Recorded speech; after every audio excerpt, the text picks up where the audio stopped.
So if you like chocolate milk, this is just almonds that are in Ayurveda. You soak and sprout your almonds, and then you peel them, and then they're super enzyme rich, super protein rich, and really digestible. It's kind of a pain, but once you have it that way, you never go back. You just know, you can just feel the difference. This is just cacao nibs. So depending on how chocolatey I want it, and I use cacao mostly for fat, and I use the almonds for protein and fat. And then this is just a little vanilla. Oops, that was probably a lot from Mexico, but that's okay, because the way I use this is I just use it in my espresso. If you want it sweet, the vanilla will make it sweet, but the dates will make it sweeter. So I just put in 2. And that's it. I don't strain or anything. This is more like a creamer, so if you have like creamer in your coffee, or you just want a little sip of something chocolatey and sweet.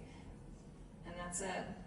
Then I'll keep it in the fridge. The sediment will sink down, and then I just shake it before I use it, and that's it.